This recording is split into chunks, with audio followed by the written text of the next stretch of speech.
donc je me retrouve ici pour la deuxième année consécutive pour participer à Mkilo Bantu, et c'est la deuxième année consécutive que je participe à ce groupe de travail qui a pour objectif d'élaborer une Diaspora Act. On va y revenir abondamment tout au long de nos échanges.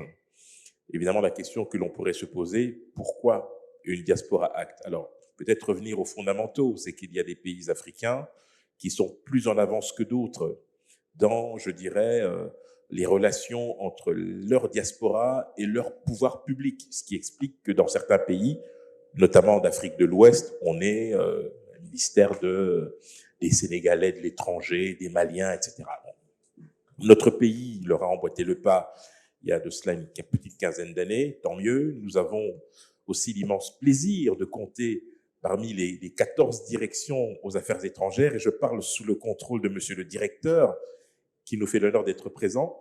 Donc, nous avons une direction des Congolais de l'étranger, ce qui est une très très bonne chose, qui est venue s'ajouter aux 12 directions existantes, puisque nous avons l'Académie diplomatique également. Alors, nous allons, avant que je ne puisse passer la parole à monsieur Joe Mupondo, qui est l'initiateur de cette rencontre et qui va nous faire un récapitulatif de ce qui a été fait à ce jour, je vais donc vous demander, à tour de rôle, de bien vouloir brièvement, mais très très brièvement, vous présenter. On fait un premier tour de table et ensuite je demanderai à monsieur Mupondo de nous faire un petit briefing sur ce qui s'est déjà fait, sur l'état d'avancement du projet. Où en sommes-nous?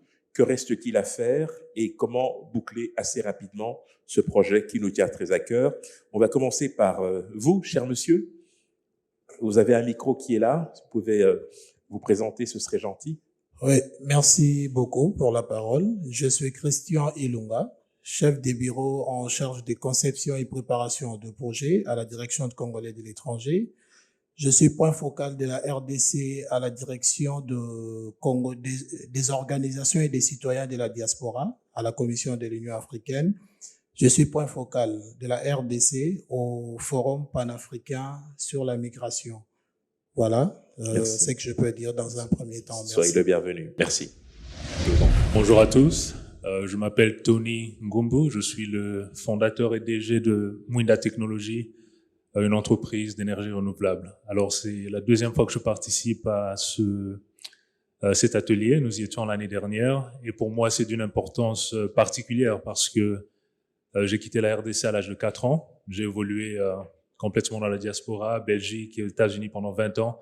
Et donc, avoir un cadre qui permettrait la réinsertion de la diaspora est quelque chose que je prends très à cœur. Et j'espère que quelque chose de productif sortira de tout ce travail qu'on a commencé l'année dernière. Merci. Je m'appelle Madame Alda Kouledale. Je suis nouvellement à Kinshasa depuis 2 mois.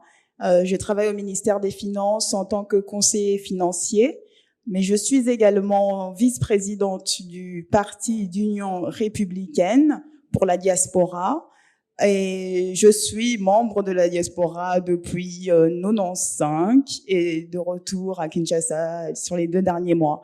Donc tous les sujets qui touchent à la diaspora, comment utiliser le capital financier, le capital humain, le capital social, mais également le capital intellectuel de la diaspora et faire participer au développement de la RDC sont des sujets qui sont très importants et pour Pure et pour moi-même en tant qu'ex-membre de la diaspora.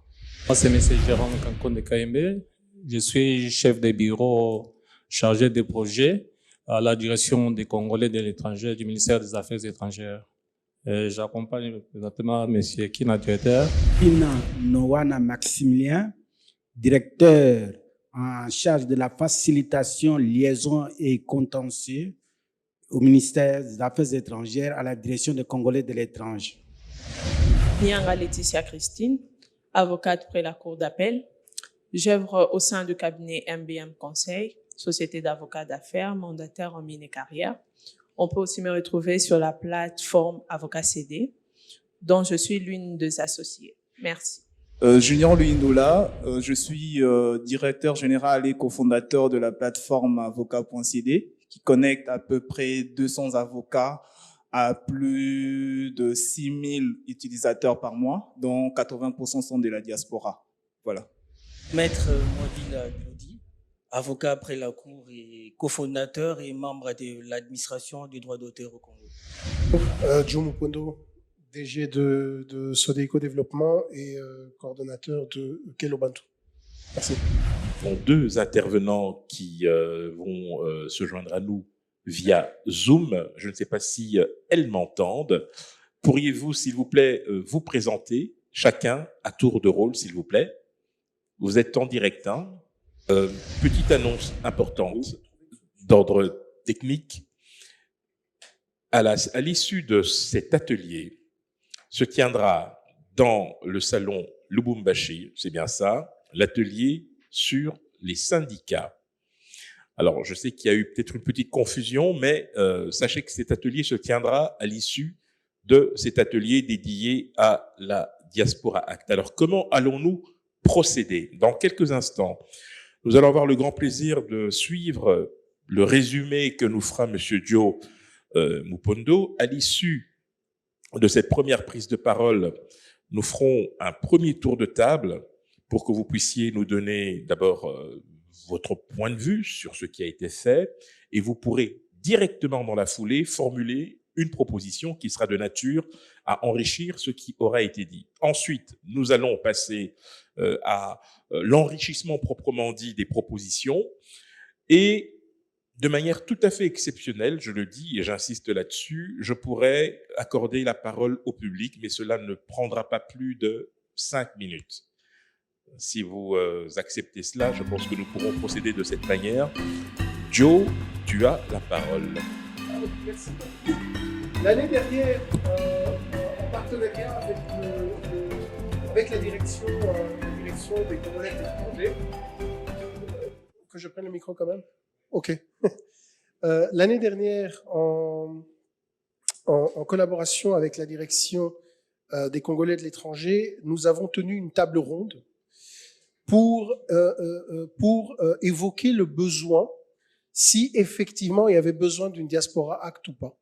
Alors c'était une table ronde, donc beaucoup plus petite qu'aujourd'hui, et je vais lire brièvement le compte-rendu que Tony, d'ailleurs, qui était rapporteur de l'époque, et à qui je vais demander d'être rapporteur de cette séance également, parce que malheureusement, Aimé s'était porté volontaire, mais vu les conditions, je pense que c'est mieux que ce soit quelqu'un d'ici. Est-ce que tu acceptes d'être rapporteur? Merci beaucoup. Merci. Je savais que je pouvais compter sur toi. Voilà, donc je vais lire le compte-rendu et ensuite je vais passer la parole à Junior Luyundula pour que lui il puisse nous lire le TDR qui va nous aider à travailler sur l'atelier d'aujourd'hui. Donc, alors, samedi 3 octobre 2020, donc c'est quasiment un an, date pour date, et presque heure pour heure, ici à l'hôtel du Pullman, nous avions poursuivi deux objectifs. Un, c'était d'identifier les grandes lignes de la nécessité d'une Diaspora Act. Deux, établir des recommandations vers l'élaboration d'une Diaspora Act. Alors, comme participants, nous avions l'honorable Patrick Mouyaya, qui aujourd'hui est ministre. Nous avions le directeur Théo Wabenga du Bureau congolais de l'étranger. Nous avions Henri Nzouzi, présent. Nous avions également Jim Ngokwe, qui aujourd'hui est avec nous aussi. Nous avions Noël Tchiani de Congo Business Network, c'est pas le même, de Congo Business Network. Nous avions Patrick Moulumba. Nous avions Paul Lumumba, Tatiana Mukinai, Tony Ngobu et Véronique Ekila Bessala. Donc aujourd'hui, vous voyez qu'il y a certaines personnes qui sont revenues sur cette table et il y en a d'autres qui se sont rajoutées pour des raisons bien précises. Alors, notre rapporteur Tony Ngobu. On a fait un premier tour de table qui s'est focalisé sur la pertinence, donc le pourquoi, d'une Diaspora Act. Alors, la première des choses qui avait été constatée ou qui avait été soulevée, c'était l'identité. On parlait de l'identité du Congolais et on a parlé éventuellement aussi de la double nationalité. Voilà. Donc, nous avons évoqué la double nationalité où les Congolais qui se sont naturalisés ressentaient toujours une appartenance au pays. Nous avons aussi parlé que la diaspora congolaise était mise dans le même sac. Ça, c'est même Henri qui en avait parlé, qui avait dit ça. Et qu'il était essentiel de différencier qui était ou qui sont cette diaspora. Et dans la différenciation de cette diaspora, et on l'a repris plus tard dans le TDR comme un point à discuter, il y a les Congolais d'origine et il y a les Congolais de l'étranger. Donc Congolais de l'étranger, et en plus nous avons la direction, donc ils vont pouvoir nous en parler un peu plus. Les Congolais de l'étranger, c'est des personnes qui ont gardé leur nationalité congolaise, mais qui habitent à l'étranger. Congolais d'origine, il y en a ce sont des Congolais d'origine, mais qui ont été naturalisés et donc sont étrangers sur papier. Disons ça comme ça. Donc, nous avons pour aller beaucoup plus vite, il y a eu beaucoup de points sur l'identification des Congolais, le droit de vote pour les Congolais de l'étranger. Nous avons évoqué le manque d'incentives, je sais pas comment on le dit en français, le manque d'incitation pour des investissements et ainsi de suite. Et au final de notre table ronde, je pense que tout le monde était d'accord qu'il fallait procéder vers une Diaspora Act. Une Diaspora Act, c'est quoi? C'est en fait une loi de la diaspora. Donc mettre en place une loi qui puisse alléger et faciliter le retour de la diaspora sur deux axes. Un, le retour des cerveaux, donc les personnes les Congolais qui habitent dans la diaspora, afin qu'ils puissent venir et échanger et aussi renforcer, donc d'un point de vue capital humain, pour travailler. Et il y a le deuxième point qui est important, très important même pour notre pays, c'est le retour en investissement. Donc utiliser toute cette base de diaspora qui ont pour la plupart des moyens financiers ou des facilités de lever des fonds et faire en sorte que ces personnes puissent renvoyer de l'argent pour de l'investissement au pays et non seulement pour des nécessités. Ce qui est le cas aujourd'hui, vous savez qu'il y a des milliards de dollars qui rentrent au pays, mais de manière informelle. Comment pouvons-nous utiliser ces milliards de dollars qui rentrent au pays de manière formelle dans des investissements, dans des levées de fonds, donner l'accessibilité aux levées de fonds d'entrepreneurs et ainsi de suite, soutenus par cette diaspora.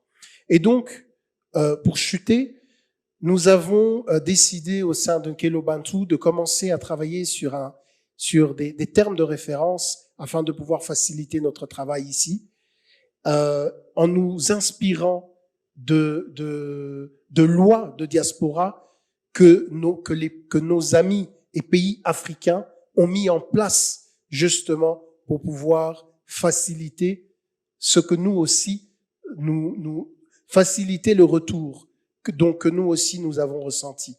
Sur ce, je vais laisser la parole à Monsieur Junior, qui a été le chef de file dans l'élaboration de TDR. Un petit exposé sur le TDR de l'atelier d'aujourd'hui. Alors, tout d'abord, c'est vrai qu'on se demande des contextes et la justification d'avoir une Diaspora Act. Alors nous, on a considéré que dans le monde d'aujourd'hui, il est devenu de plus en plus impératif d'établir un lien entre la migration et le développement national, en raison de nouvelles tendances influencées par un certain nombre d'aspects dans la mondialisation et l'évolution technologique. Donc, c'est-à-dire, peut-être peu le savent, mais le terme diaspora est un terme étymologique qui vient du grec, qui veut dire disperser, et n'était utilisé que pour la diaspora juive. Et il y avait ce lien communautaire qui les liait. Et toutes les autres communautés qui étaient dispersées par le monde, qui n'étaient pas, qui n'étaient pas liées à un lien avec leur pays d'origine, eh ben, n'étaient pas considérées comme diaspora autant que le juif l'était. Le terme s'est popularisé par la suite. Mais les nouvelles technologies, la mondialisation a permis de renfermir ça et ça s'est mondialisé.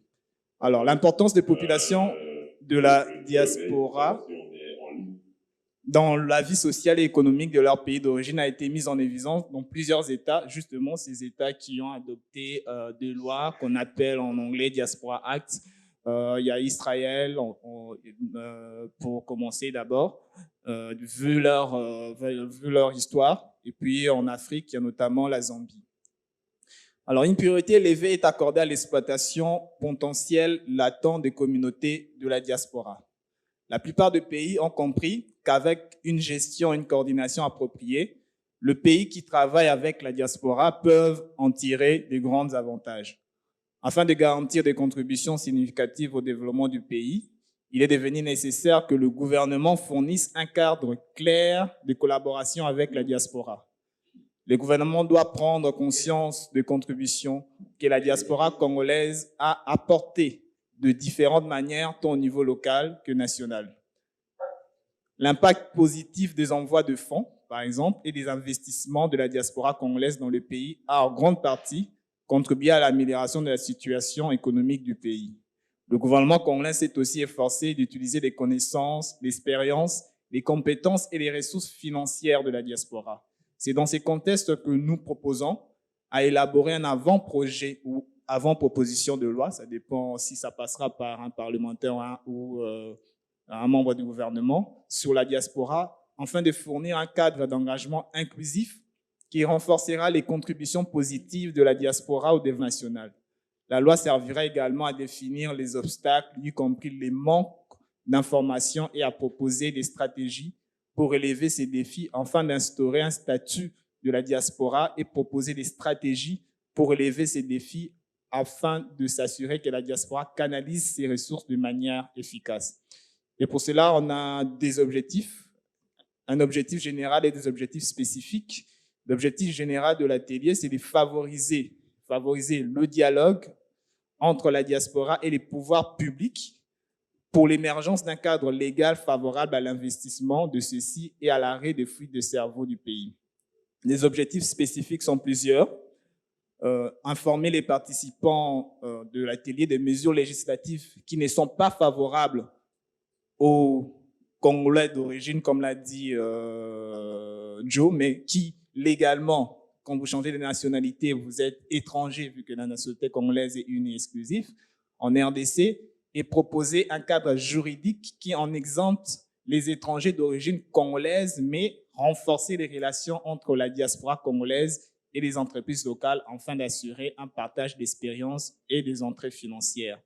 Dégager un statut légal des Congolais ou étrangers de la diaspora, des allègements fiscaux pour les investisseurs expatriés congolais ou étrangers d'origine congolaise et des incitants favorables au réapatriement des scientifiques expatriés, bien entendu d'origine congolaise ou congolais. Faciliter l'instauration d'un visa permanent pour les étrangers bénéficiant du statut de diaspora congolais, dont un visa spécial pour eux, assurer l'identification des Congolais de l'étranger ainsi que les Congolais d'origine, suppression de l'impôt professionnel pour la rémunération des expatriés issus de la diaspora congolaise, éligibilité aux allègements fiscaux des entreprises appartenant à des Congolais de la diaspora, éligibilité aux allègements fiscaux au même statut que les personnes des nationalités congolaises. Alors, le résultat qu'on devra obtenir à cet atelier, ça sera l'adoption des stratégies décrites dans cette politique qui vise à intégrer des questions relatives à la diaspora congolaise dans le programme de développement national, disposer d'un cadre de mise en œuvre efficace. Bon, on ne va pas élaborer la loi tout de suite, mais on aura sans doute des grandes lignes. Donc, un avant-projet de loi sur la diaspora et désigner les parties prenantes qui doivent s'impliquer de participer à l'adoption de l'avant-projet de loi sur la diaspora. Voilà. Alors, merci pour cette introduction. Merci également pour le TDR. Il y a 3-4 idées forces qui reviennent. Avant de faire un premier tour de table, on a bien compris qu'il était important de préserver ce lien très étroit entre la diaspora et bien sûr le pays d'origine. On a bien compris également que cette diaspora agissait de manière conséquente en termes de remittances, en termes de transfert de fonds, mais que ces fonds n'étaient pas suffisamment canalisés que pour permettre, ou en tout cas pour créer les conditions d'un investissement durable. Il y a évidemment une troisième idée qui revient très souvent, puisque on vient de le dire, la nationalité congolaise est une exclusive et indivisible, et il y a évidemment ce besoin, cette ambition, ce souhait de voir cette nationalité consacrée dans une forme d'irrévocabilité, c'est-à-dire que quel que soit le changement que vous opérez, vous restez, à l'instar des Juifs d'ailleurs, vous restez, voilà, vous gardez votre identité qui reste véritablement essentielle.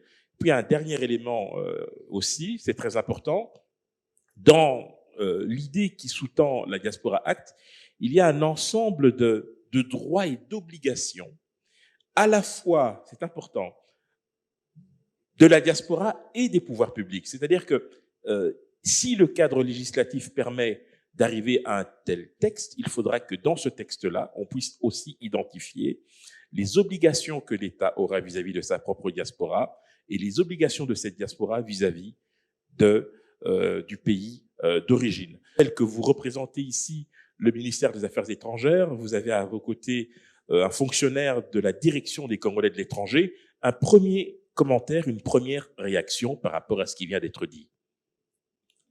Ok, merci beaucoup pour la parole, à Korodé. Ce qui concerne, j'aborde déjà la première problématique qui a été soulevée sur la nationalité. Gérant les Congolais de l'étranger, nous avons toujours eu cette préoccupation. Ils nous disent toujours, monsieur le directeur, voyez, nous sommes bloqués parce que ça ne nous permet pas comment est-ce que nous pouvons venir, nous avons d'autres nationalités, et que cette mesure de la nationalité congolaise une et unique là doit être revue. Bon, nous sommes en train de voir, il y a un moratoire sur ces dossiers-là, donc nous attendons. Nous avons déjà posé le problème acquis des droits. Je pense qu'au moment opportun, peut-être ça pourra être soulevé. Merci infiniment, je vous en prie. Merci beaucoup. Je voudrais dire un petit mot sur la loi, tant au niveau local que national, concernant la diaspora congolaise. Alors, la migration est une matière transversale. Alors, dans la salle, je crois que nous sommes le ministère des Affaires étrangères. Nous sommes en voie d'établir un projet concernant la migration, la politique nationale sur la migration. Et là, nous nous réunissons souvent avec le ministère du Travail, parce qu'on parle des travailleurs migrants, ministère de l'Intérieur et d'autres ministères qui sont concernés par la question. Alors, je crois qu'avec l'État, nous pourrions associer tous ces ministères-là pour pouvoir peut-être accélérer les processus sur l'élaboration de la politique nationale sur la migration. Donc, merci pour cette précision. Elle est très importante parce qu'effectivement, il y a plusieurs parties prenantes à cause du caractère transversal du sujet. Madame, vous avez la parole. Merci beaucoup pour la parole. Je vais un petit peu quitter la loi, du coup, elle-même, pour plus penser à la seconde phase, qui sera la phase après les différentes lois qui vont être portées par la Diaspora Act. C'est la phase d'implémentation. Parce que s'il y a une loi et que derrière, il n'y a pas une stratégie d'engagement de la diaspora, les résultats attendus ne vont pas nécessairement être là. Donc, lorsqu'on pense loi d'un côté, de l'autre, on doit réfléchir à comment cette loi va se mettre en musique avec des actions concrètes qui vont venir impacter la diaspora dans le bon sens pour permettre, in fine, d'avoir les résultats escomptés, à savoir peut-être un peu plus de transfert d'argent vers la RDC et peut-être aussi d'autres outils pour permettre des investissements soit indirects. Vous avez des pistes à ce sujet. On est là pour discuter. Oui. Quelques exemples concrets. Très bien. En exemple concret, on peut prendre des pays qui sont très en avance par rapport à nous en matière de la diaspora. Ce qui a lieu globalement, c'est la mise en place d'une très grande et forte stratégie d'engagement de la diaspora. Et dans cette stratégie, on trouve des éléments qui permettent de créer cet engagement émotionnel avec la diaspora, à savoir tout ce qui est lié à l'amélioration des relations possibles entre nos consulats, nos ambassades à l'étranger et la diaspora, tout ce qui est des facilitations en fait en matière de création d'entreprises. Pourquoi devoir venir en RDC pour rouvrir une entreprise au Congo? Un site internet suffit pour le faire à partir de la diaspora. Faire des ambassades de la RDC des vraies maisons de la diaspora, qu'on s'y sente bien, qu'on ait des services même parfois dédiés pour la diaspora, pour les entrepreneurs, pour les jeunes qui sont complètement délaissés et qui ne se sentent plus du tout proches du pays d'origine. Donc, si on arrive à mettre en place toutes ces structures qui permettent la création de l'engagement, on commence déjà une première étape qui va nous permettre ensuite de créer la relation de confiance nécessaire pour ensuite parler financement derrière. D'accord, donc la préoccupation de madame, elle est toute simple. Au-delà de la loi, il faut des mesures d'application concrètes avec des actions qui peuvent être rapidement mises en œuvre. Tony. Et j'irai exactement dans le même sens, stratégie, parce que je crois que la problématique, elle est très bien connue de tous ceux qui sont issus de la diaspora. Comme Henri les a résumés, il y a toujours ce problème de nationalité, ce problème d'identité. Et comme Joe disait aussi au début, l'année dernière, je crois que tout le monde dans la salle en fait parlait d'identité, parce que beaucoup de Congolais qui vont à l'étranger, qui obtiennent une autre nationalité, c'est pas toujours par désir, c'est pour des facilités administratives, mais ils veulent revenir. Et lorsqu'ils essaient de revenir, on est heurté à beaucoup plus de problèmes ici et on est traité comme si on était des étrangers. Donc la problématique est très bien connue depuis un bout de temps, mais il est maintenant temps, je pense, de vraiment élaborer des stratégies claires pour résoudre ce problème. L'année passée, il y avait un problème qui avait été soulevé. Il y avait un problème structurel de recensement de la diaspora. Parce que oui, nous sommes éparpillés, mais jusque-là, on ne peut pas dire clairement c'est quoi le nombre de Congolais qui sont à l'étranger, première génération, deuxième génération de nationalité dans d'autres pays. Et donc, par rapport à ça, je pense qu'il est temps de mettre sur place des outils pour pouvoir recenser les Congolais à l'étranger, peut-être de manière volontaire pour commencer, parce que c'est pas tout le monde qui veut mettre ses identités sur la place publique pour une raison ou une autre. Mais ça, ce serait un début pour savoir c'est quoi le poids exact que représente la diaspora congolaise. On a l'outil existe en fait à travers nos ambassades. Je parle sous le contrôle de monsieur le directeur. Okay. En fait, le système des cartes consulaires permet effectivement d'identifier, de recenser les nationaux, mais à cause de la très forte politisation que l'on peut constater au sein de cette diaspora, il y a beaucoup de méfiance qui font qu'avec le temps, ce lien s'est complètement distendu entre la diaspora du pays d'origine et l'ambassade qui, en réalité, représente le pays et peut consolider ce lien. Absolument, et donc il faut refermer ce gap, c'est absolument essentiel, qu'il y ait un contact avec l'ambassade. Pas pour monopoliser la parole, mais je dirais aussi, on parle d'investissement et étant un peu de la finance dans mon passé, il y a énormément de ressources qui sont disponibles. On dit souvent que les Congolais n'ont pas d'argent à l'étranger, c'est faux. Il y a beaucoup de ressources qui sont disponibles aux États-Unis, par exemple, là où j'ai vécu 20 ans, il y a énormément de ressources. Les Congolais investissent énormément. Mais ils veulent investir dans leur pays, mais c'est difficile de trouver un cadre qui leur permettrait de participer dans la croissance économique du pays. Et donc ça, il y a des techniciens, il y a madame la conseillère dans le ministère de la Finance ici. Je crois qu'il faut absolument mettre des stratégies sur place qui permettraient aux Congolais d'investir de l'étranger, des incitations fiscales qui nous permettraient de pouvoir surmonter le risque mais de savoir qu'il y a peut-être un retour sur investissement beaucoup plus grand parce que notre économie est en pleine croissance, on sait qu'il y a un potentiel. Donc voilà un peu le genre de, je pense, Merci, Tony. idées qui peuvent être mises sur la place. Cher monsieur, et Christian, je pense. Hein. Christian Ilonga, oui. Allez. Merci beaucoup pour la parole. Et pour ces premiers tours de table, je crois la question sur la nationalité a été déjà rencontrée par les directeurs. Moi, je veux beaucoup plus m'atteler sur l'importance de la Diaspora Act. Je pense que c'est une bonne idée et la direction de Congolais de l'étranger partage aussi cette idée ou ces projets de Kélobantou d'avoir une Diaspora Act parce que le gouvernement et la diaspora sont appelés en tout cas à collaborer pour le développement de notre nation. Mais il faudra noter qu'il y a des préalables avant d'arriver à la loi, avant d'arriver à la contribution de la diaspora.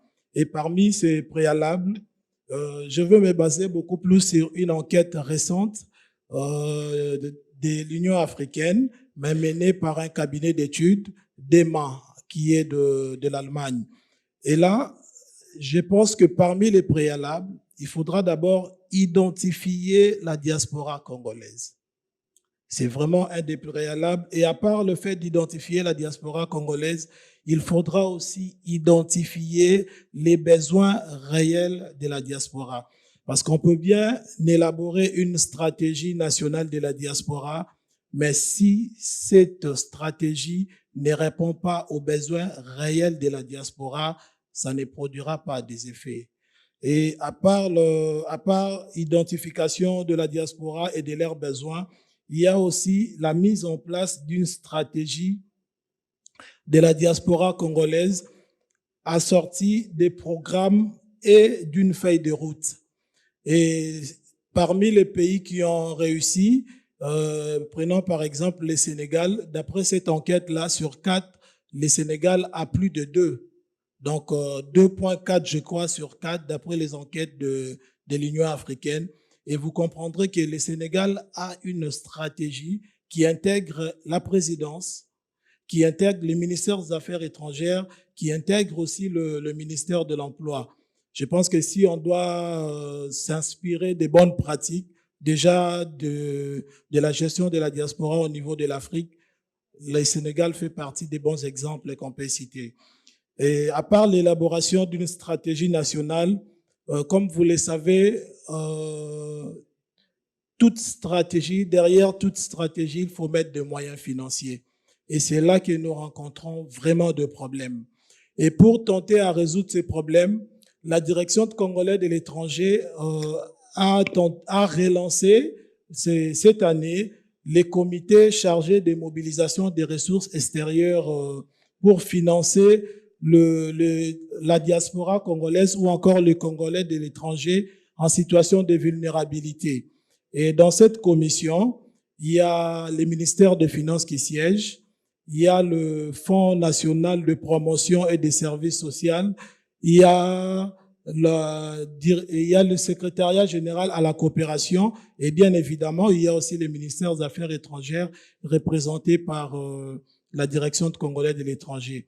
Et au sein de l'idée de ces comités-là, c'est d'approcher les entreprises minières. Parce que vous avez parlé de la responsabilité sociétale des entreprises.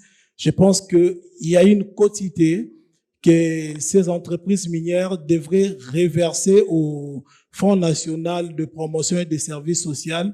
Et ces fonds-là seront utilisés pour prendre en charge ou pour assister les Congolais de l'étranger en situation de vulnérabilité. Voilà ce que je peux dire jusque-là. Merci. Merci infiniment, Madame. Avant de vous céder la parole, je vous informe que l'atelier syndicat commence maintenant. Si parmi vous, dans la salle, il y a des personnes qui souhaitent y assister, eh bien, je vous invite à rejoindre le salon Lubumbashi. Est-ce que parmi vous, il y a des personnes qui souhaitent y participer? Si c'est le cas, eh bien, je vous invite à vous rendre au salon Lubumbashi.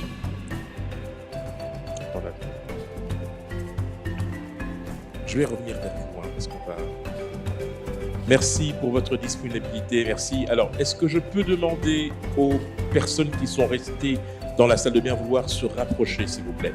Ce sera beaucoup plus facile parce qu'à un moment donné, vous aurez la possibilité d'apporter une contribution très très brève. Rapprochez-vous, s'il vous plaît. Messieurs.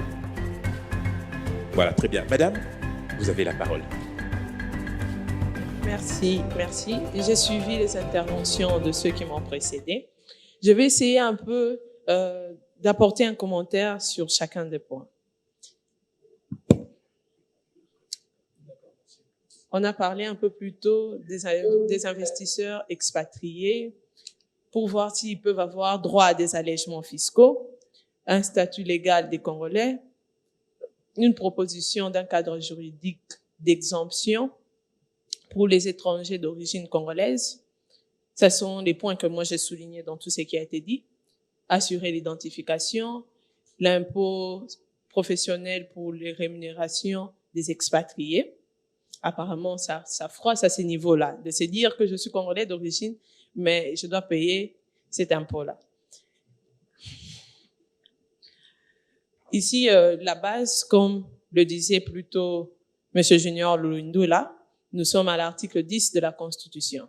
La nationalité congolaise est une et exclusive. Et c'est là que les Romains sont poignards, on doit se le dire. On cherche si on peut accepter la double nationalité ou sinon si on peut avoir une qualité ou un statut particulier comme on est en train de le dire plus tôt. Mais pour revenir par rapport aux investissements, tout investisseur en RDC, qu'il soit congolais ou non, a droit à des exemptions à partir du moment où il est agréé par l'ANAPI. Et cela ne dépend pas de la nationalité, mais il dépend de l'investissement, du secteur et du volume, de la hauteur.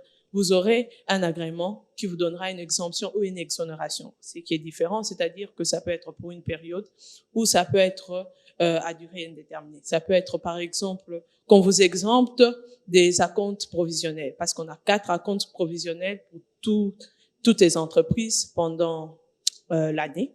On peut vous exempter de ça. Nous connaissons, il y a des clients des sociétés qui sont exemptés de ça. Et puis, si on revient sur les allègements fiscaux, il y a 2 conventions. La convention entre la RDC et la Belgique et la convention entre la RDC et l'Afrique du Sud. Ce qui empêche la double imposition. Donc, si vous êtes ou s'il y a des Congolais qui ont changé la nationalité pour être belges ou sud-africains, et ils bénéficient déjà de ça. Mais sinon, nous tous, étant étrangers ou non, il y a des impôts qui nous frappent tous. À part ceux qui sont particuliers. Par exemple, l'impôt professionnel pour les rémunérations des expatriés, c'est pour protéger la main-d'œuvre locale.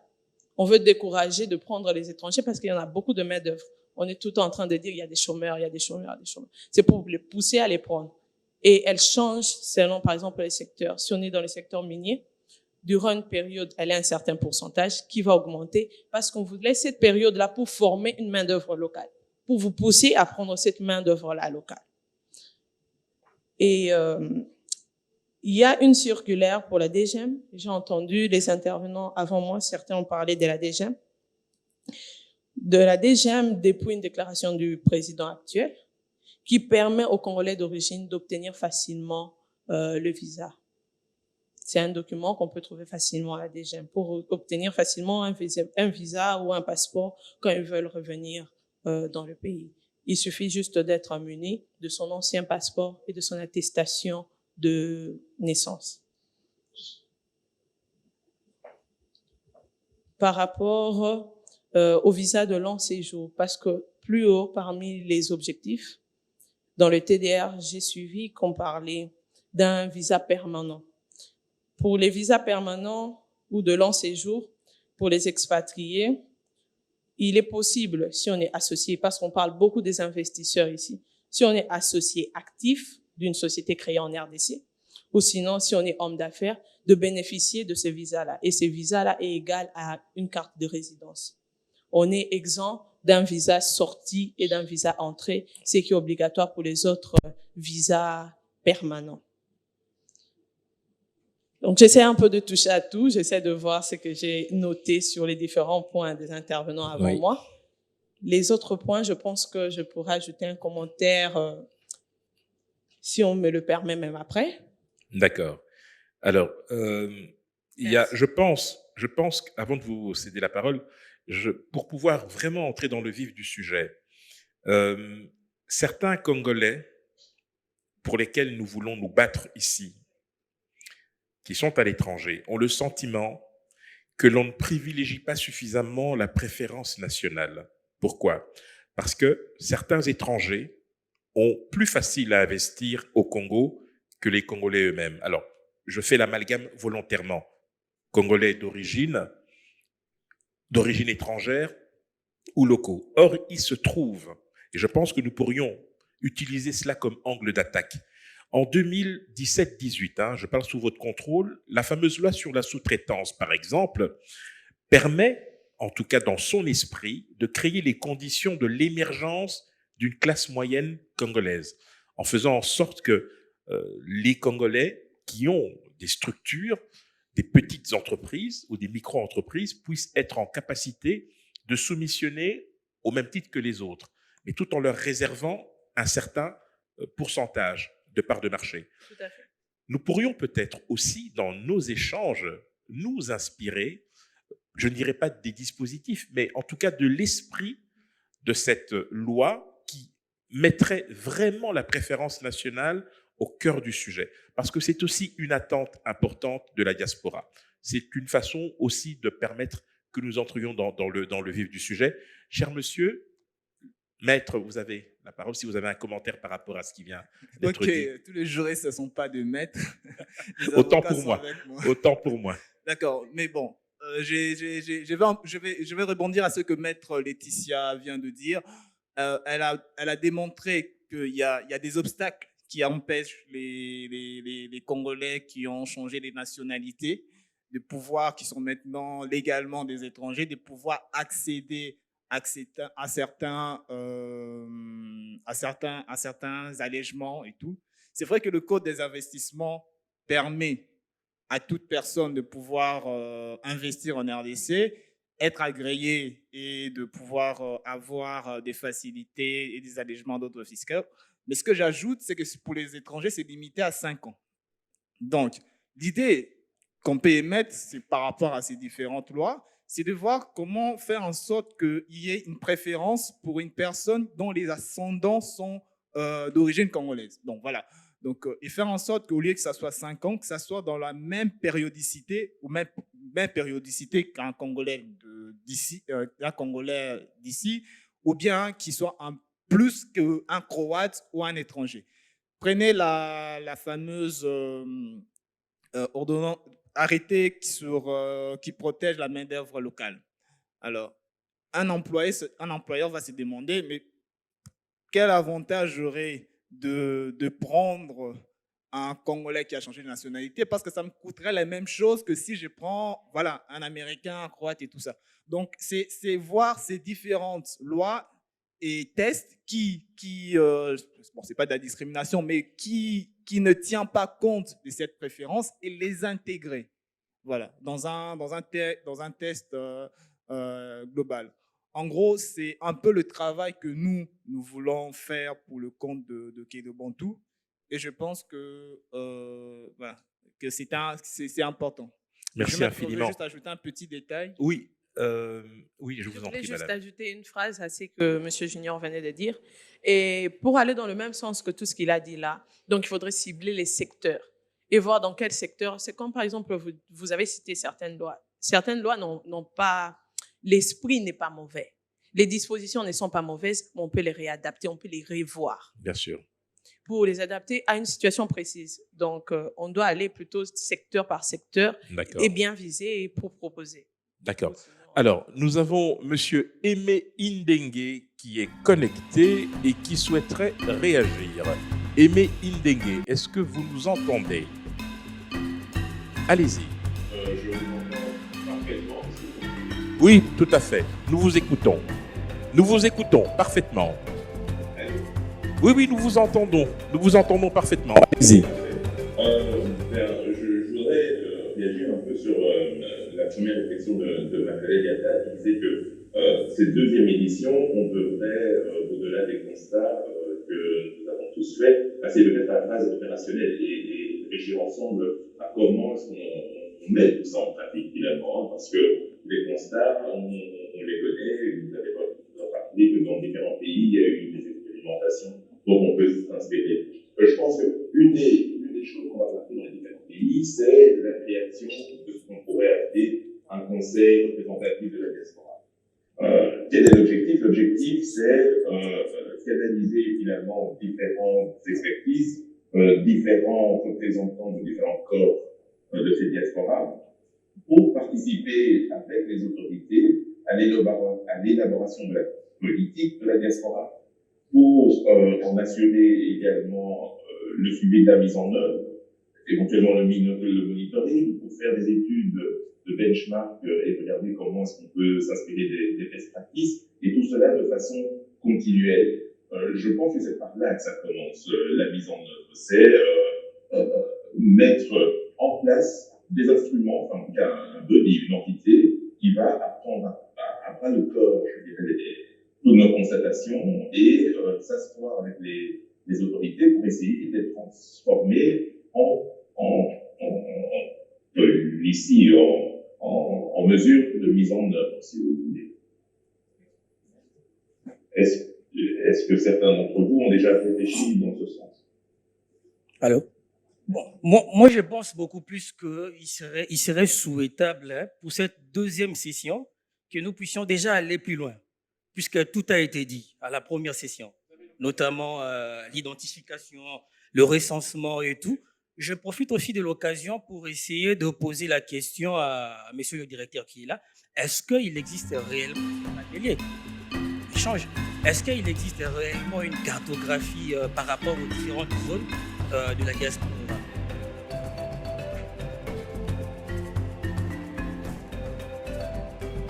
Nous avons dernièrement effectué un grand travail ensemble avec les experts qui sont venus, des intellectuels des scientifiques qui étaient à travers le monde. 4 sont venus, même un expert, c'était un Sénégalais qui est venu ici.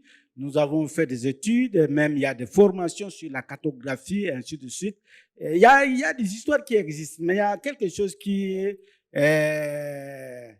ne permet pas à la direction d'évoluer correctement, c'est les moyens financiers. Voilà, au moins c'est ça. Mais les histoires, presque toutes les histoires sont là. Il y a un livre il y a un document qui a été élaboré et qui a été remis au gouvernement. C'était ici à l'hôtel du Fleuve. Et la diaspora était présente ce jour-là où nous avons remis ce document qui a été élaboré ensemble avec les Congolais, les experts congolais scientifiques qui se trouvent ailleurs, qui sont venus ici, qui nous ont aidés, et nous avons élaboré ce document-là. Et la cartographie, les études sur la cartographie a été aussi évoquées. Oui, je voudrais un peu ajouter, je crois que la direction des Congolais de l'étranger aille à faire des descentes dans toutes les provinces pour essayer de répertorier tous les cadres, donc les professeurs, les chefs de travaux qui sont partis à partir d'ici de nos universités, mais qui œuvrent ailleurs. Et nous avons constitué quand même une base de données concernant toute cette diaspora scientifique-là. Et avant, parce que c'est toujours le même projet qu'on avait effectué avec le ministère du Plan, et notre partenaire, l'ABAD, nous avons eu à travailler avec les différents professeurs de la faculté de Polytechnique à l'Université de Kinshasa, qui sont venus, puisqu'il y avait carence à l'époque à l'Université des professeurs, et ces professeurs sont venus partager leur expérience avec les assistants de l'époque, puisqu'ils n'étaient pas encore professeurs. Alors, ceux-là sont venus dispenser les cours et ils ont partagé leur expertise, expérience avec ceux-là qui étaient restés. Donc, c'est sur base de ce travail-là qu'on avait fait et qu'on a pu répertorier ces différents professeurs-là qui sont venus pour faire ce travail-là. Alors, à ce sujet, avez-vous des propositions? On fera 20 ans. On continuera toujours à se voir ici en atelier autour de l'élaboration d'une Diaspora Act, et la question sur la double nationalité existera. Alors, on n'invente pas la roue. Moi, je pense qu'on n'invente pas la roue. On peut toutefois se référer à d'autres lois qui existent et à d'autres politiques d'intégration de la diaspora qui existent ici dans la sous-région ou même dans la région et même dans le monde. Et pourquoi pas, au-delà de la double nationalité, d'essayer un peu d'aller dans le sens de modifier la Constitution, changer la loi de 2004, ça serait souhaitable que nous puissions au moins disposer d'un statut spécial pour la diaspora, notamment non pas sur la nationalité, mais sur la citoyenneté. Elle n'est pas une piste. Elle n'est pas une piste parce que moi, je pense que l'irrévocabilité de la nationalité congolaise, d'origine, bon, c'est une question qui embrasse beaucoup plus de pistes. Pour moi, dans mon entendement sociologique, lorsqu'on est national d'un État, ou lorsqu'on est, par exemple, lorsqu'on est congolais, et sur base de quelques raisons ou quoi que ce soit, on se retrouverait aux États-Unis pour raison d'études, et on s'est naturalisé, on devient américain et tout, on reste congolais dans l'âme, on reste congolais en esprit. Et c'est ça que nous devrions beaucoup plus aller dans ces sens-là. Bon. Il faut raffermir ces liens. Il ne faudrait pas que la diaspora congolaise qui est éparpillée à travers le monde puisse se retrouver comme étant des enfants orphelins, en quelque sorte. Pardon, je voudrais juste acheter. Au Vatican, c'est une piste aussi. Au Vatican, il y a une sorte de citoyenneté administrative. C'est un statut spécial qu'on pourrait accorder à la diaspora congolaise, soit d'une citoyenneté administrative, d'une citoyenneté économique ou financière, puisque nous parlons d'une manne financière qui existerait à l'étranger que l'on devrait rapatrier ici. Voilà en fait ma proposition. Oui, sur cette question, vraiment sur cette question, nous sommes, comme a dit mon collaborateur tout à l'heure là, nous sommes en train d'élaborer une politique migratoire financée par l'Union européenne dans le cadre des ACP et tout ça, avec ACP Migration. On est en train d'élaborer. Mais nous sommes conscients de voir qu'il y a d'autres pays, par exemple, les pays qu'on est en train de citer ici, Sénégal, Tunisie, Maroc, tout ça, tous ces pays évoluent très bien dans cette matière-là. La diaspora contribue au développement de tous ces pays-là. Ils ont enlevé cette histoire-là de nationalité. Ils évoluent très bien. Nous sommes en train d'avoir ce plaidoyer pour que cette histoire puisse trouver une solution dans les jours. Alors, avant de vous donner la parole, nous avons l'intervention de Jim. Jim, est-ce que vous nous entendez? Allez-y. Votre réaction? Allô, vous m'entendez? Oui, parfaitement. Allez-y. Oui. Parfait. Moi, je suis d'accord avec tout ce qui a été dit et je pense que c'est mieux d'avancer à petits pas que de passer beaucoup de temps à préparer des grands pas, quoi. Donc, je pense que comme on a discuté l'année dernière, je pense qu'en ce moment, c'est aussi de faire quelque chose. Quelque chose doit aboutir et pas seulement d'autres points de conversation, des débats, au moins une action. Ce soit peut-être, même si la double nationalité, ça prend du temps, commencer avec un pas plus petit. Mais je ne sais pas exactement c'est quoi ce pas, mais je pense que ce serait important d'après cette conversation pour puisse avoir au moins un pas concret qu'on va prendre. Que ce soit peut-être l'apporter à des députés ou bien avoir une construction avec les ambassadeurs, mais il faut un petit pas puisse avoir lieu après cette table ronde. Sinon, on risque de tourner en rond, parce que je pense qu'on est tous d'accord que les choses doivent changer. Maintenant, c'est important d'avoir ce leadership, de prendre un pas de l'avance. Je ne peux rien ajouter, vous avez tout dit, tout à fait d'accord. Alors, il faut qu'on prenne un pas pour avancer. D'accord, parfait. Alors, on va entrer en huis clos dans quelques instants. Alors, ici parmi vous, est-ce qu'il y a quelqu'un qui souhaite dire quelque chose sur le sujet? Non? Très bien. Alors, merci infiniment pour votre présence, votre disponibilité. Nous allons devoir poursuivre à huis clos nos travaux et nous aurons à cœur de revenir vers vous pour vous faire part de nos conclusion et nous allons poursuivre avec ton intervention, Tony. Je pense que tu voulais... Ah, d'accord, très bien. Joe, je te remets là. Vas-y, je t'en prie. En fait, on n'a pas envie de vous chasser d'ici, mais comme on va fermer, on vous invite tous à aller à l'atelier syndicat qui a aussi des propos aussi importants que ceux que nous sommes en train de dire ici. Les rapporteurs restent, un des rapporteurs reste, l'autre va au syndicat. Et donc, continuez là-bas au syndicat et après ça, il y a aussi un atelier entrepreneuriat qui va se faire. OK? Merci beaucoup. Il y a aussi la mise en place d'un cadre de consultation permanente de la diaspora. Je crois Monsieur Aimé Indengue a aussi parlé de ces points. Si on peut penser à la mise en place d'un haut conseil de Congolais de l'étranger selon les zones géographiques, donc une structure fêtière.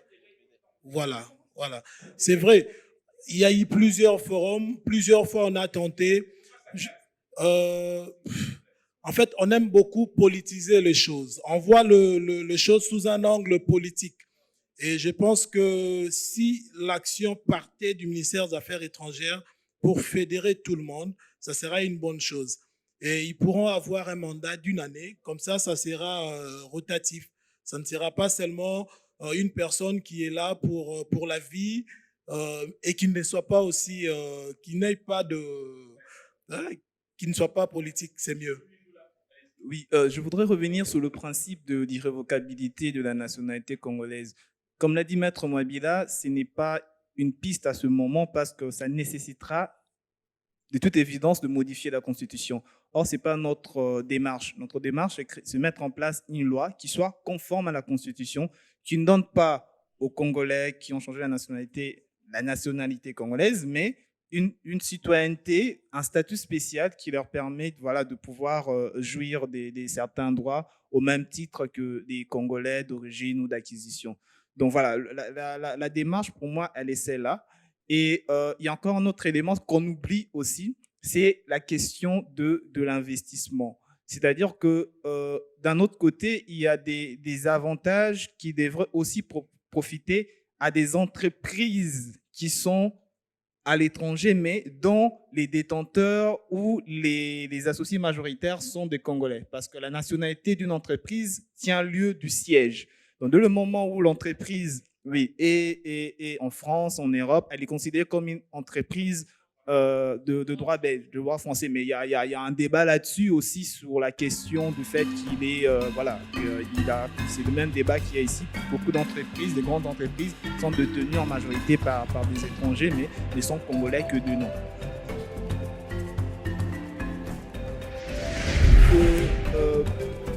Pour moi, je voudrais plus aborder sur une loi que j'ai eu à co-rédiger, la Startup Act.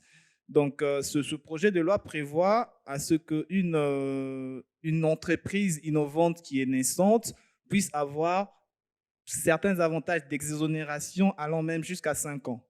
Mais différemment de la Startup Act au Sénégal, qui permet aux entreprises qui sont détenues au Sénégal, qui sont détenues par des Sénégalais, mais qui sont des entreprises de droit belge ou français, de profiter aussi de ce même droit. Nous, on n'a pas su le faire avec la Startup Act. Donc, c'est justement parce qu'il n'y avait pas un sous-bassement. Donc, c'est cette idée-là sur laquelle je voudrais y aller. Merci, Junior. En fait, la problématique ici, en écoutant tout le monde, on a tous envie de faire quelque chose. On sent qu'il y a un status quo, on sent qu'on ne peut plus continuer comme on le fait. La grande problématique que nous avons, c'est le côté politique.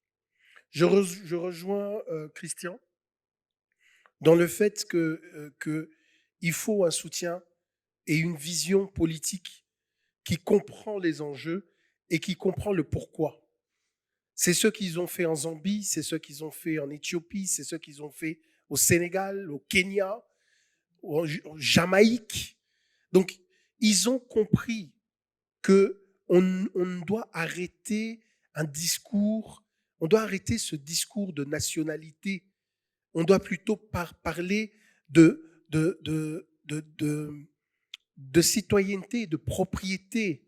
Donc, prenons le ownership des Congolais qui sont à l'étranger. C'est ça, au fait. Les États-Unis, vous savez quelle politique elle a? Les États-Unis, dès qu'ils détectent qu'une personne est brillante, ils récupèrent cette personne-là.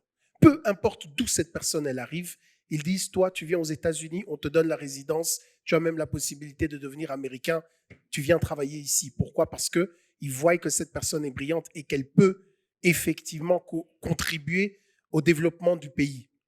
Nous, on bloque. On bloque pour des raisons qui sont inutiles. Réellement, en 2021, ce sont des raisons inutiles. Un Congolais, on peut ressortir, on peut savoir de quel village ses parents viennent. On peut savoir exactement d'où est-ce qu'il vient. Et il faut mettre dans la tête et de dire, si cet enfant-là vient de ce village-là, cet enfant-là est congolais. Point final. Et on s'arrête là. Maintenant, effectivement, comme on a des discours politiques qui sont complètement, qui sont de l'autre côté, nous, ici, nous devons essayer de voir comment est-ce que les affaires étrangères peuvent avoir ce ownership et travailler sur des allègements ou travailler sur des points d'exception qui donnent la possibilité aux Congolais de revenir. Les points d'exception ne sont pas nombreux. On n'a pas besoin d'aller vers une double nationalité aujourd'hui, si on donne aux Congolais d'origine et Congolais d'étranger, donc Congolais restants de l'étranger, la possibilité de retourner et d'investir, ou de retourner et investir, que ce soit de manière financière ou de manière intellectuelle. Il y a 3-4 points. Et si on reste sur ces 3-4 points, on pourra évoluer, on pourra aller loin. Vous avez parlé ici de problèmes financiers. Croyez-moi, c'est que si nous commençons à faire comprendre aux Congolais de l'étranger, il y a un débat dans le débat. Je vais arrêter et puis on va continuer. Si nous faisons comprendre aux Congolais de l'étranger, qu'ils soient d'origine, je redis bien d'origine, ça veut dire qu'au moins un de tes parents est congolais. Ok? Ça, c'est pour moi, la définition, elle est importante. Nous devons aussi, aujourd'hui, avant de sortir de cette pièce, définir le Congolais d'origine et le Congolais vivant à l'étranger. Comme ça, ça va nous aider. Mais donc, pour moi, le Congolais de l'origine, c'est le Congolais qui peut montrer qu'il a une lignée directe, indirecte, congolaise. Après, c'est à nous de définir jusqu'où. Si eux, ils savent que nous sommes en train de travailler sur ça, croyez-moi que nous allons pouvoir lever des fonds pour pouvoir les identifier. Les Congolais de la diaspora eux-mêmes vont payer pour se faire identifier. Vous cherchez des fonds? Les fonds sont là. Donnons la chance aux Congolais de l'étranger de dire « Ah, ok, on veut nous identifier. Ok, on a besoin de combien? Ouais, on a besoin de, disons, 50 millions de dollars, 100 millions de dollars. » Il y a beaucoup de Congolais, ils sont éparpillés partout. Les Congolais sont partout. Donc, il nous faut des fonds. 100 millions de dollars, on va les avoir. Pourquoi? Parce qu'on va lever les fonds chez les Congolais propres. C'est eux qui vont venir avec les fonds. On n'a pas besoin de la BAD. On n'a pas besoin de la Banque mondiale. On a besoin de convaincre les Congolais qu'on est en train de faire quelque chose pour qu'eux puissent avoir les 2, 3, 4 petites exceptions dont ils ont besoin. C'est quoi? Si tu peux démontrer que tu es Congolais d'origine, tu peux avoir le visa permanent. On ne demande pas la double nationalité, on dit le visa permanent. Comme ça, excusez-moi le terme, on boucle la bouche à la politique. Parce que c'est ça qu'on utilise. On dit non. On les laisse étrangers, mais ils ont un visa permanent. OK. Deuxième chose, si vous êtes Congolais d'origine ou Congolais vivant à l'étranger, vous avez des allègements fiscaux de la même manière que les Congolais vivant en RDC ont. Et maintenant, on donne place aux autres lois de créer les allègements fiscaux, comme par exemple la Startup Act, le code numérique, le code de la sous-traitance ou la loi de la sous-traitance, où on dit donner la possibilité aux Congolais vivant à l'étranger et les Congolais d'origine d'avoir le même statut qu'un Congolais qui investit. Ce qui veut dire, par exemple, au niveau de, on parlait de la loi de la sous-traitance. Aujourd'hui, la problématique avec la loi de la sous-traitance, encore une fois, les sociétés qui ont les Congolais qui sont propriétaires à plus de 50% et qui veulent œuvrer et qui veulent être sous-traitants ont un grand problème. Ils n'ont pas les fonds. Donnons la possibilité aux Congolais de l'étranger d'investir et de dire, écoutez, on va investir dans le secteur minier, dans tel secteur en tant qu'entreprise sous-traitante, et on va ramener les fonds, on va travailler sur des plans de transfert de compétences, et ainsi de suite. C'est des Congolais. Comme ça, le pays peut dire, oui, effectivement, nous avons créé les millionnaires dont nous parlions. Essayons de faire, j'ai monopolisé la parole, excusez-moi, mais essayons de sortir la politique de la chose, allons dans la praticalité. Qu'est-ce que l'on gagne? Qu'est-ce que l'on gagne avec cette loi? Merci. Madame. Les allègements dans tous les secteurs bien prévus par l'ANAPI. Il y a des brochures même pour ça. Quand on arrive à la réception, on demande « je veux investir », même sur le site, dans le domaine agricole. Il y a déjà tout ce qui est prévu. Quelles conditions remplir, à quelle hauteur. Qu'on soit congolais ou non, on a juste besoin de voir que l'investissement est réel, la hauteur, comment ça se fera. On remplit les conditions, on dépose les dossiers.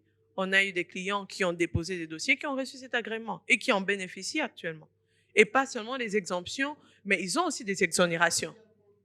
Le visa permanent qui est prévu, par exemple, pour un associé. Vous avez parlé plutôt des associés. Et M. Junior disait ça. À part des capitaux, on parle des capitaux dans la loi de la sous-traitance. Là, on ne voit pas la nationalité de la société. Parce que créée en RDC, elle est de nationalité congolaise. Le siège social est ici. Ça, c'est pour la sous-traitance. Mais pour identifier la nationalité d'une société, c'est à partir du siège social. En RDC, elle est congolaise. Oui. Je m'excuse d'intervenir rapidement. Cette histoire de visa permanent qui coûte $1 500, ce n'est même pas le montant, mais c'est juste le fait que toi, en tant que Congolais, pour revenir chez toi, tu dois débourser $1 500 pour ce visa permanent, n'est absolument pas une incitation. Tu peux avoir des milliers de dollars à payer, hein, mais je te dis, il y a beaucoup de gens qui regardent ça et se disent, mais attends, ça va pas, non? Je rentre chez moi. Pour investir, on veut me charger ça. Par rapport... Si on veut inciter la diaspora à revenir en RDC, le fait qu'il y ait un visa de plus de $1000, c'est un problème. On ne peut pas dire que ça vient inciter un retour, pas du tout. On voit ça en rouge comme un tracas de plus dans un océan rouge de tracas de la RDC. Ah, voilà. Donc, est-ce qu'on ne peut pas réfléchir à retourner dans ce sens, ou en tout cas pour des personnes qui viennent avec des projets entrepreneuriaux et qui sont justement complètement noyés par des procédures, ils ne savent pas nécessairement par où commencer. Lorsqu'on est dans la diaspora, je prends l'exemple de la France ou la Belgique, où pour créer une entreprise, on fait tout ça en ligne. En moins de 24 heures, on a des éléments. Si maintenant quelqu'un de la diaspora veut lancer une entreprise en RDC, il va sur le site de l'ANAPI, il va découvrir quelques informations, il va sur le site du GUS, il va découvrir quelques informations, mais il est incapable de le faire depuis la diaspora. Il doit prendre un billet d'avion, venir se loger ici, passer X temps pour lancer une entreprise.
Sur un projet, je pense, de Madame Paulette Choumba, créer la maison pour la diaspora, quelque chose comme ça.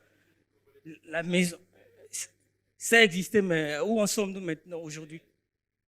Merveilleuse. Voilà un outil sur lequel nous pouvons nous appuyer pour collecter les données.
La partie des finances, il a des problèmes,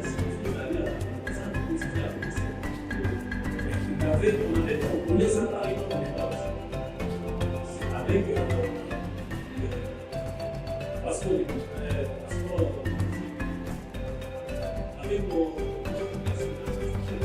nous avons pu trouver avoir combien de dollars chaque mois, chaque semaine, chaque mois, et produisent leurs demandes pour et là, dans toutes leurs que ce soit en Afrique, en Europe, ça commence à se faire. En dehors de cela,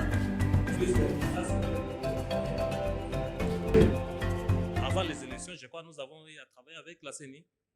Pour aller identifier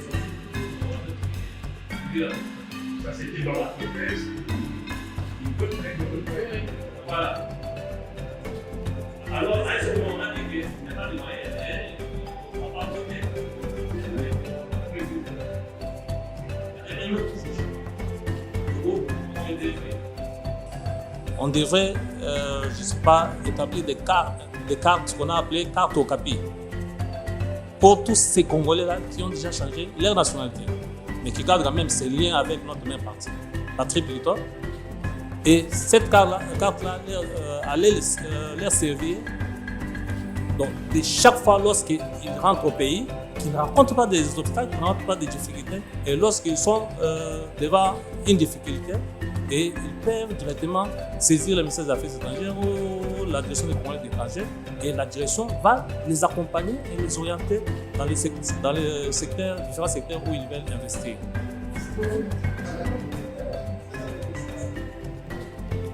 Oui, on allait livrer. La carte Okapi est comme une identité, donc c'est très intéressant. Est-ce que dans vos réflexions, la carte Okapi enlevait le visa permanent? Donc avec la carte Okapi, on n'a pas besoin de visa permanent parce que ça devient votre identité. C'est très intéressant ça, n'est-ce pas? Je vois qu'Henri est en train de sourire. Ça c'est très intéressant et c'est aussi un levier, d'apport de finances pour l'État.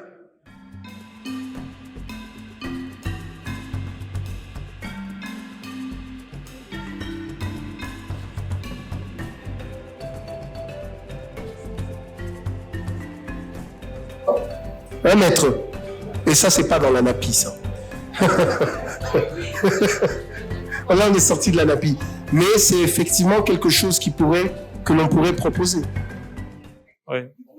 On peut acter ça? Voilà, ça en est où en fait? J'ai pas suivi, oui. Non. Le ministre Ilunga de l'époque, il avait proposé son projet au niveau du gouvernement. Je crois que ça a été adopté à un certain moment. Donc, lorsqu'on pose toujours le problème des moyens financiers qu'on sort, on avait demandé qu'on puisse sur cela. Mais nous pouvons quand même faire revivre ce projet. Raviver.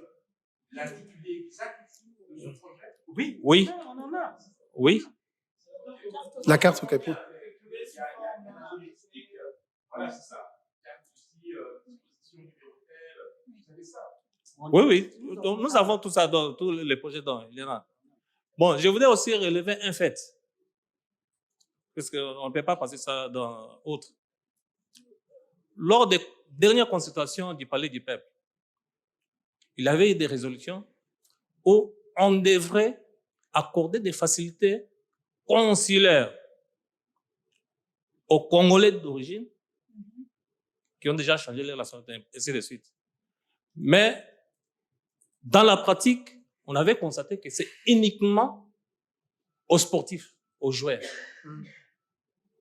Et pendant tous ces temps, on voyait que les Congolais qui ont une double nationalité, donc sportifs, les joueurs, ceux-là bénéficient donc, de ces avantages-là. Ils viennent, ils obtiennent leur passeport facilement, ils pressent dans l'équipe nationale, or d'autres sont un peu dans.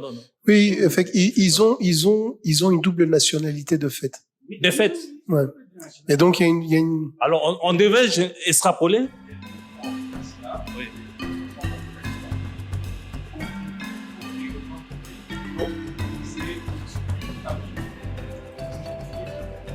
Exact. Mais c'est là, excuse-moi, maître, après je vais vous donner, c'est ce que je disais par rapport aux États-Unis.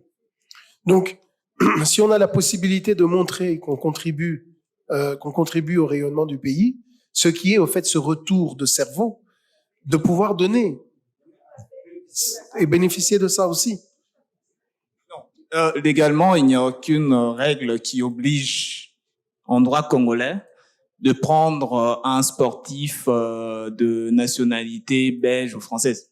C'est un règlement de la FIFA, des fédérations. Ce sont les fédérations. Ces nationalités sportives n'ont rien à voir avec le droit congolais.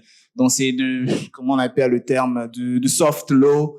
Donc des règles éditées par des fédérations internationales. Voilà, ça n'a rien à voir avec le droit. Juste préciser ce point. Rien n'empêche de mettre la même chose. Oui, c'est justement ce qu'on veut faire avec la citoyenneté administrative de Congolais. Ouais. Bon. permettre aux joueurs français, belges et tout, à l'équipe nationale de jouer sous les maillots des Léopards, en fait, ce n'est pas une exception, puisque ça viole la Constitution de la République. La Constitution est claire, la nationalité est une et exclusive. Lorsque je vois mon ami Tisserand, c'est un ami, Tisserand qui est français, je crois bien, il est français. C'est un citoyen français qui joue pour les Léopards. Ça doit choquer. Donc, on a créé un nouveau droit. On peut se baser derrière une nationalité sportive. La nationalité sportive n'est qu'une sorte de nationalité factuelle. Je reviens sur notre histoire et puis après je te laisse continuer. Donc, sinon on peut utiliser la cartographie et de dire que si tu as la cartographie, tu n'as pas les mêmes droits totalement qu'un national, mais tu as ces exceptions. Donc, tu peux jouer pour ton pays. Tu as le visa permanent d'office. Tu peux jouer pour ton pays. Si tu es un artiste, tu peux œuvrer et devenir un ambassadeur, de goodwill ambassadeur pour ton pays d'origine. Si tu es employé, t'as pas besoin de payer l'IRE, la taxe expat, ce qui veut dire que c'est le retour des cerveaux. Parce que c'était Junior qui l'a dit. Une entreprise multinationale, américaine, canadienne, whatever, s'installe ici, investit ici et veut des personnes qui vont travailler ici. Et à des grades de seniorité, ils doivent choisir entre un Canadien et un Canadien naturalisé. Ils vont choisir le Canadien. Pourquoi? Parce que le Canadien le naturalisé va coûter la même chose. Mais ils vont choisir leur frère. Or, si le Canadien naturalisé n'a pas besoin de payer la taxe, ils vont réfléchir 2 fois parce que là, ils commencent à réfléchir argent. Et ils prendront le Canadien naturalisé en disant ça me coûte moins cher et il a le même niveau que l'autre, c'est pas un problème. Et nous, on gagne, même si c'est effectivement les locaux qui n'ont pas forcément ce travail-là, c'est un Congolais quand même qui a ce travail-là. Et lui, maintenant, dans sa tête, il doit travailler pour créer un environnement plus propice pour faire entrer les Congolais dans l'entreprise. C'est comme ça que nous devons réfléchir. Nkelo Bantu.